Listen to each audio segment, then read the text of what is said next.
Well, thanks everyone for coming. It is a total honor and thrill to be here today, launching this book, Fat Studies, The Basics, with Dr. May Friedman, Professor of Social Work at Ryerson University at TMU. I beg your pardon. And my name is Emma Lind, and Dr. Emma Lind. Dr. Emma Lind, and I have known May Friedman since 2004. Robin asked us if we wanted to be introduced or to introduce ourselves, and I have suggested that we introduce each other. No stress. But before we do that, I wanted to offer a land acknowledgement. I bring greetings from the unceded territories of the Syilx Okanagan people, also known as Kelowna, where I have come with my 5-year-old daughter. It's a joy to be here, especially since when I came home from the hospital when I was born, I was raised about a 10-minute walk from here in the J.S. Woodsworth Housing Co-op. My godparents, I believe, sat on the board of the J.S. Woodsworth Housing Co-op when my parents were founding members. So my ancestral roots tie me to what's now known as England and Scotland. My family have been on this continent for about, on one side, 10 generations, on another side, 2 generations.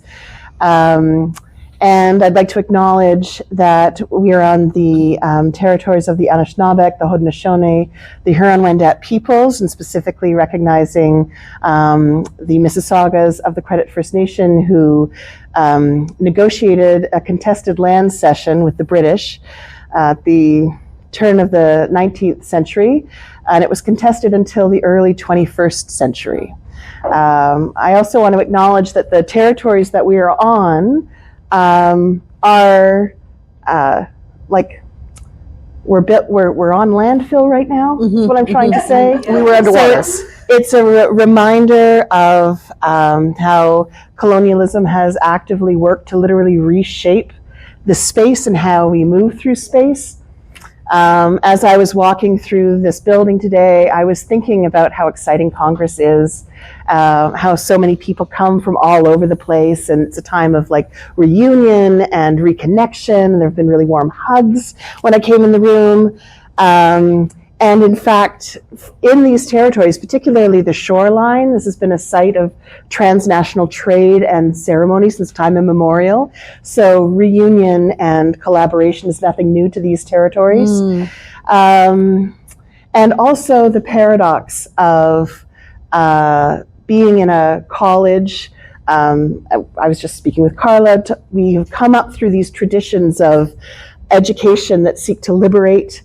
And I think about community colleges as those institutions built upon a premise of access and innovation, and yet it's named after which, I beg your pardon? 1,000,000%. Yeah, which mimicked the investment I heard second wave feminists talk about feminism in this. I mean, I was a product of, like, my mother was all her friends were second wave feminists. That language was very familiar in my home. And I was kind of raised with this story in the background that my economic future was necessarily, like my mother and her friends were hell-bent on me feeling entitled to have a work life that sometimes women of her generation were coached away from. And it felt like I was seeing that same hell-bent attitude when it came to Molly's body autonomy. And so what parallels did you see? Like, you were studying motherhood studies at the time. How do you see a similarity between how motherhood studies has organized itself and how fat studies has organized itself? I mean, those are both huge moral panics, right? Like, the moms are responsible for everything, including the kids, and we're all supposed to be responsible for ourselves. So I see it as part of a bigger politic of responsibilization and a focus on self-regulation, and in the case of mothers, regulation of our children, which could only be created by people, by the way, who've never met actual live children, who don't do what you think they're going to do, and do not know what you plan for them.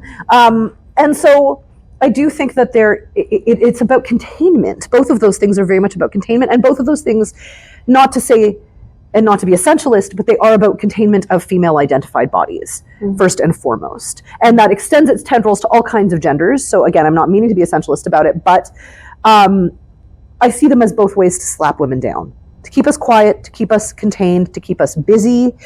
As soon as women, we talked about this last night, yes. As soon as women entered the workforce, we decided to police fast food. Now that we're continuing to try to do our jobs, we're policing screen time. I'm not suggesting that either of those things, the balance is important in every life and every parenting life for sure, but it's not lost on me that the things that we think are the most dangerous are the things that net working mothers the most time. I don't think that's by mistake. Do I feel guilty about it anyway? 1,000,000%, because I live in this world. Mm-hmm. But I think that there is very much, like, the tendrils is so much a blame game for women. Mm-hmm. Mm-hmm. So I see them as coming from a similar place, a guilt-inducing, shame-inducing place that still has a standardized perfection that we are obliged, right? Like in the case of our children, if we are not perfect mothers, we are failing what is most important to us. Yeah. That twists your guts. Yeah. And in the case of the healthism of fat phobia, we are failing ourselves. We will die. Right. If we fail as mothers, our children will die. If we fail ourselves, we will die. Yeah. What could be higher stakes than that? Yeah. Yeah. Except for we're killing ourselves trying to do it. Mm-hmm. Mm-hmm. There's a fork in the road in my brain. Okay. I want to go down both roads. Okay. But I'm just going to name them both so that if I forget, we can come back. Tell somebody else because I'm not going to remember. One is the standardization and the blame and the shame, and that's where I want to go, even though where I was going to go was motherhood. Yeah. So we're going to come back to motherhood. Okay. Always. You write in the book, much of the contemporary face of fat phobia was birthed by colonization. The focus on weights and measures, the necessity for self-governance, the reification of a specific view of normalcy, these are all colonial structures. Mm-hmm. How did you... I totally get... I have never in my life consumed as much McDonald's as I have in the last 5 years. Mm-hmm. I don't like it, but if I didn't, I would not be able to make it through my work day and my parenting day. Mm-hmm. And it seems to me that's the only thing that actually meets me where I'm at, where there is a place I can go from arriving to being fed within 5 minutes. Mm-hmm. So I really resonate when you talk about this thing being demonized that is actually, I'm pursuing it not because of nutrition, but because of time. Yeah. Because of capitalist survival, because I am melting under the pressures of working motherhood. And I can get there, but it's not obvious that in that moment I am engaged in a colonial relationship. Can you help me build that connection? What is time, right? Like time itself, this idea that we have to get the kids there by 8. Hang on a second. Pick them up. See how quickly she did that? Isn't she brilliant? She did that so quickly. What is time? Yeah, okay, speaking of, like the whole mean time, you mean? Yeah. Yeah, we just, exactly, right? Yeah. So even the idea that we're composing our lives via time in these incredibly structured ways for our kids' lives, for our lives, that is not what 200 years ago any of us would have lived by, is my guess, but maybe a little longer than that, right? Never mind the part where, we're measuring our kids' IQs to see if they make the gifted cutoff, and then we're figuring out whether their, grades will get them into the right school, but then do our grades, but we have to give our students grades, but also we have to, figure out how to not catch the wrong GO train. And so everything is predicated on containment, and I'm not going to say this well because I'm tired, but really, that there is an actual empirical truth that is measurable by numbers, that everything can be packaged in a way that is contained, essentialized, and real and concrete. And the thing I was saying earlier about identity is all of it's just buckets. All of it is these very amorphous, blurry boundaries on things. We used to have, I remember Marilyn Waring in that documentary that we showed in every women's studies classroom for 20 years straight. I mean, dare I say I still do? I know that I always warn my students. The haircuts are out of date. But the economic argument remains. 1,000,000%. But do you remember the part where she says, in many parts of the world still, the way that we measure time is the sun comes up and then the sun is at the top of the sky and then the sun comes back down. And what do you do when the sun is here? What do you do when it's here? What do you do when it's here? And we're pretending that that's not still what we're doing. And we're doing it to the extent that in December, when all we all want to do is lie down, we're still pretending the sun is high in the sky because now we have, electric light.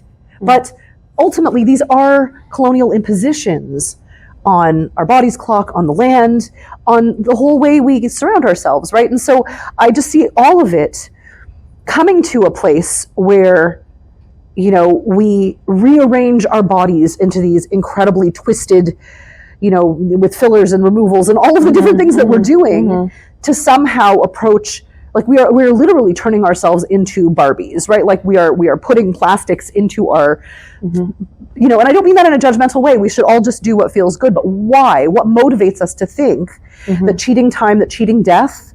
Right. Right, because the only thing that is actually for sure going to happen to every one of us, we were all born, we're all going to die. Yeah. Some stuff is going to happen along the middle. Yeah. But we are pretending that is not what is happening. So I see all of that, the cheating of death, the reification of health, the overwhelming insistence on time, but also on measurable success with clear numeric markers. I see all of that as deeply colonial.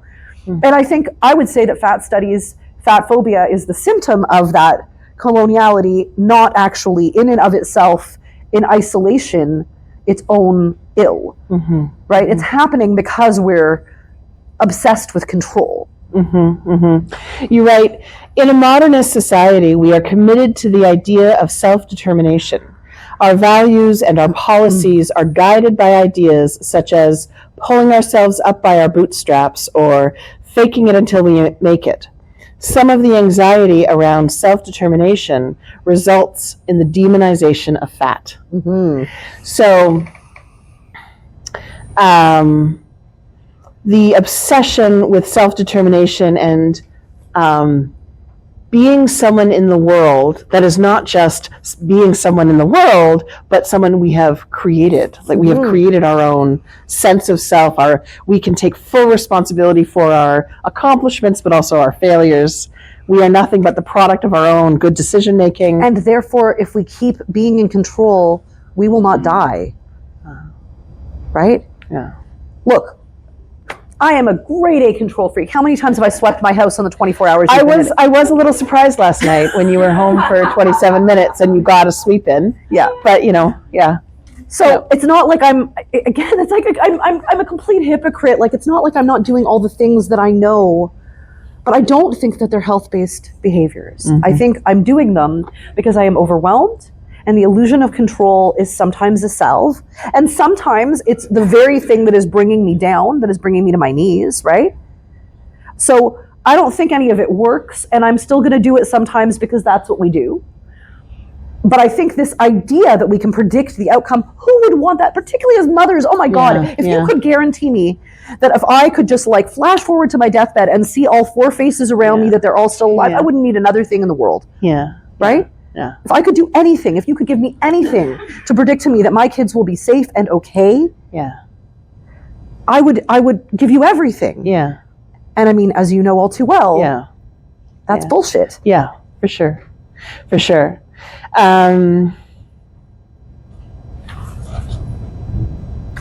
So when you introduced the book, you're speaking, I think, to fat studies professors, and you're also speaking to students.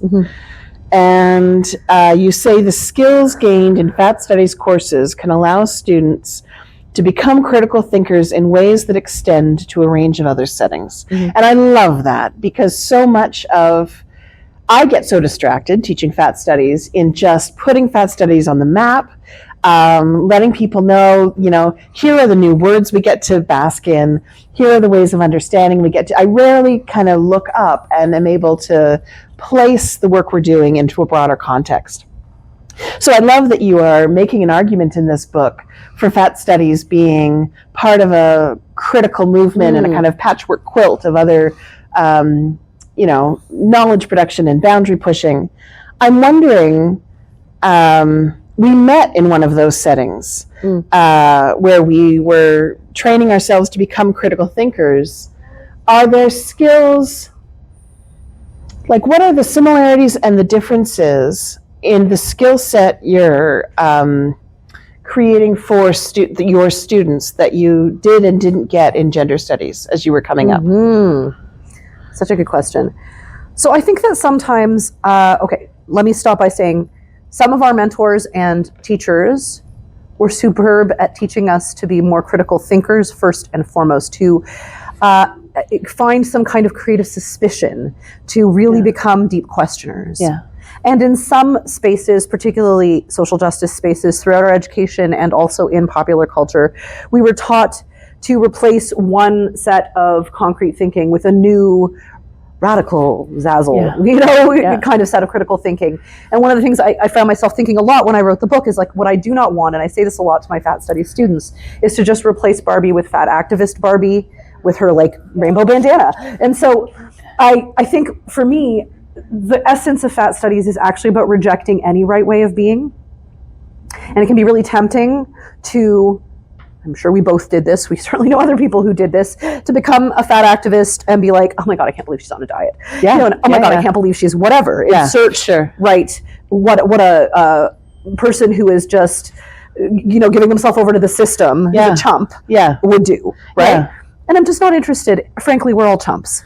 We're all chumps. We're all in bed with the system. We're all doing things that are imperfect. We're all presenting ourselves in a variety of different ways, right?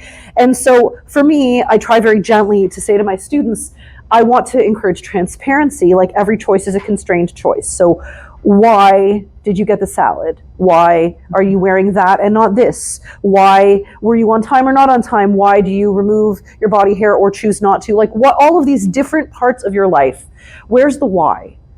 And to really gently and lovingly say what could be behind that. Because, lots of assumptions from the moment you were born until now brought you to the point of this decision-making matrix. I'm not interested in saying, and you're doing it wrong. Because I think in particular, and I think this is what I love about fat studies, because it's so new, you can't start from but you're doing it wrong. Because many people in the room have no idea. And they're going to say a lot of things in very awkward, ham-handed ways.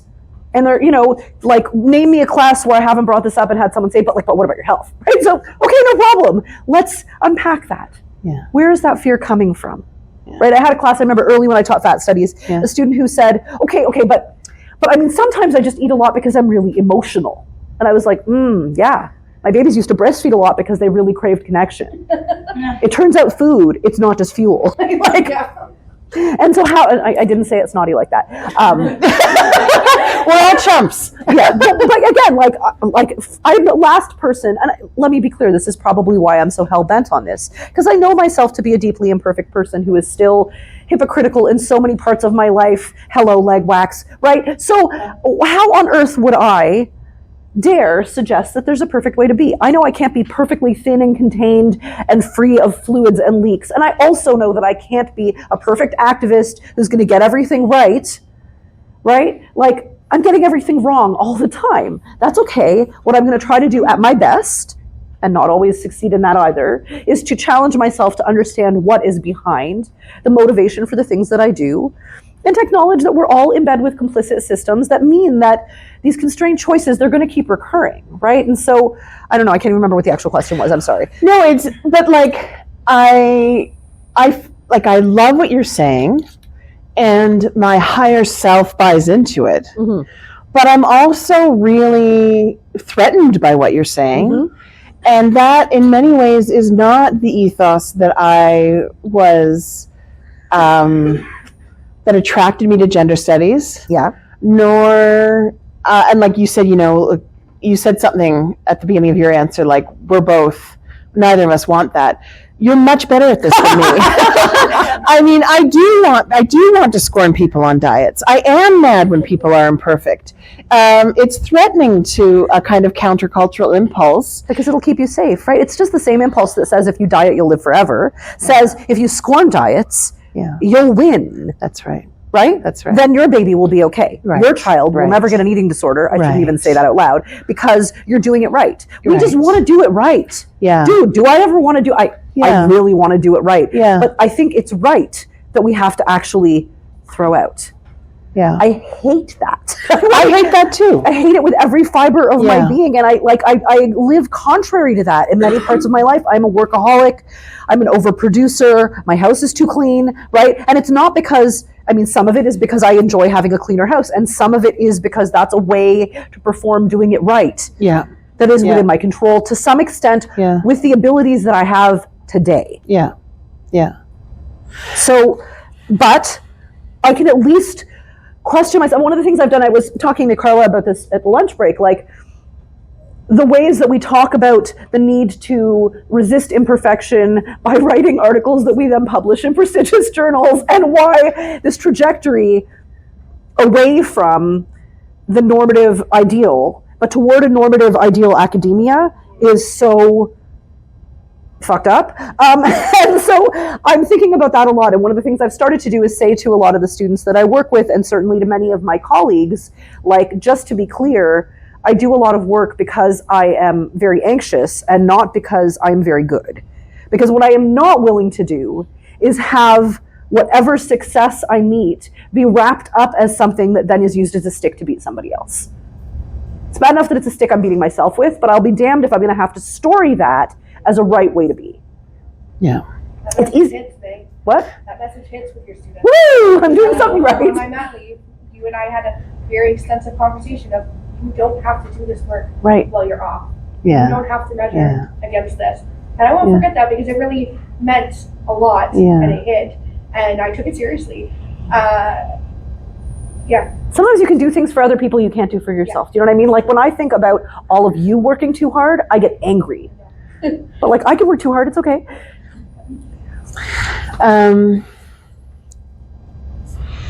You say on the first page that the spirit of fat studies is to allow imperfection, improvisation, and debate. And that is coming through. I mean, I think that like your teaching is a reflection of that.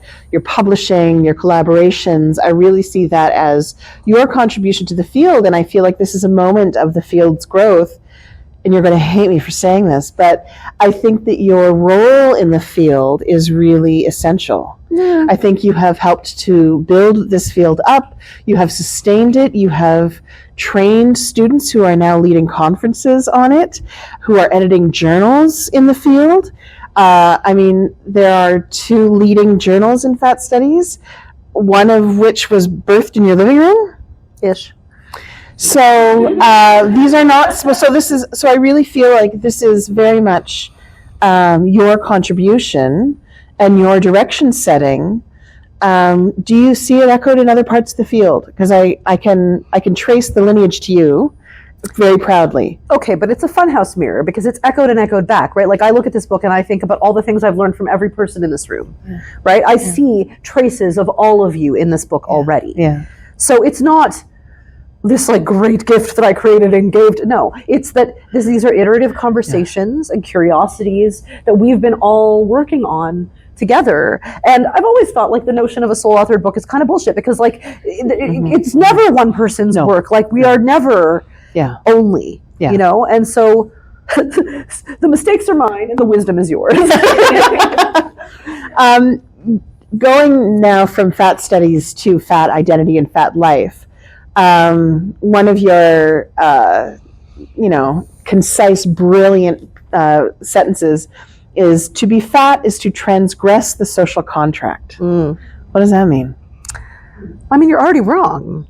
You're already wrong. And listen, we're all wrong, so like, we're all wrong. And we talked a little about this when we talked about what the various levels of fat are, right? So there's, wrong, like you can't fit on the subway, wrong. There's wrong, like, whatever else your, doctor is gonna, pitch a fit, wrong. And then there's like softer wrong, or, whatever. And it's not straightforward, because in some ways the closer proximity you have to right, in some ways you can be more punishing because you might still reach right. And I do think, like, there's something I said in a digital story once about how growing up brown made it really easy to get fat, because I lost at conventional attractiveness a long time ago. So like, I had nothing to lose.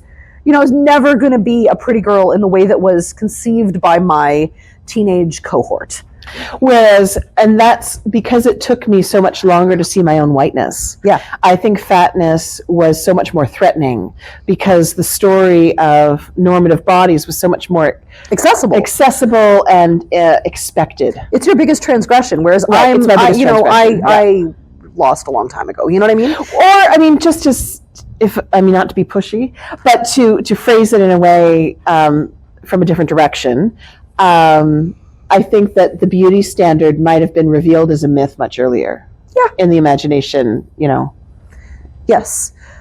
Part of the reason I'm a social worker is because I knew that my value was not going to come from my appearance. And so I became everybody's therapist. I always tell the story about how there was a particular radiator in my high school, and that's where I would have office hours. Like I had a particular spare, I would sit on the radiator, and people knew that they would just like ditch class and come talk to me about whatever on my radiator. That was my like advice 5 cents please kind of place. And so learning, which is why I think if anything, if the place that I get stuck is around being kind and being good more than being beautiful or ambitious, right? Because beautiful, ambitious were not in the lexicon of my immigrant family.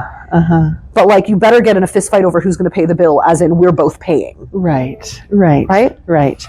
Segue. Could you read the highlighted sections, this paragraph and that paragraph? Sure. It's actually a good question, can I? Okay. So what I want to say quickly is, like, again, all of our bodies are always mediated. We're all doing things to mediate our bodies all the time. And so to suggest that there's a perfect unmediated body, that you finally get woke enough that you no longer mediate your body, I call bullshit. And that's part of what I'm trying to say here. Exploring other body choices may help us explain.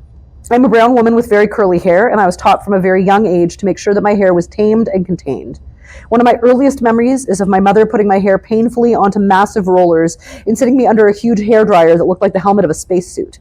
I began using chemical straighteners to tame my curls when I was 11. As a young adult, I discovered feminism and anti-racist movements, and I began to embrace my ethnicity in new ways. At 30, I finally stopped using chemical straighteners, the creamy crack, if you know, you know, and I let my curls emerge. Yet now in my late 40s, I still do not move in the world with unmediated hair. I do not force my children to tame their curls into straightish lines, but I do insist that their hair is tidy, fearing the censure aimed at me as their racialized mother. I twist my curls, use lots of hair goo, do my best to ensure that my hair and my children's hair looks safe for a world that still aims to disappear someone like me. I offer this example because the continuum of mediated to unmediated bodies is not binary. We do not learn shame, start to engage in body controlling practices, and then become enlightened and stop. Rather, we're engaged in constant negotiation and also risk assessment. The landscape of decision-making around our bodies is hugely complex in the realm of fat and beyond. We never make any choice about our bodies without a decision-making matrix informing what we do. It's a hard world in which to be other. In the face of the deluge of information we all receive about fat as not only wrong, but also shameful and humiliating, is it any wonder that most of us cannot easily and wholeheartedly reject all body-modifying lifestyle choices? In the realm of weight, we may not be ready to give up our body-controlling practices. I remember a research participant who said something like, I don't know if I want to be in the project because I won't be able to continue my bulimia if I keep learning about all of this. Controlling ourselves is exhausting and harmful, but in the face of a world that seeks to constantly reduce and eradicate fat people and all people who deviate from the mythic white male straight norm, it can be easier to give in than to give up. Thank you. I've been reading your work ever since you started publishing, and you are not terribly attention-seeking the way I like to be, and you're quite modest. Despite your accolades, your acknowledgements sections are often like very professional and very boundaried. There's more of you in the pages of this book that reveals like the real, like the messy you, the tender human you. Also the ways that you acknowledge people in your life in the acknowledgement section, and I was really moved that you've dedicated this book to all the fat studies students over the years who have blown my mind with your vulnerability and wisdom. This is for you. And you say in your acknowledgements that you taught fat studies in 2024. The cohort of students was so astonishing, and that course stands out as one of the best teaching experiences I've ever had.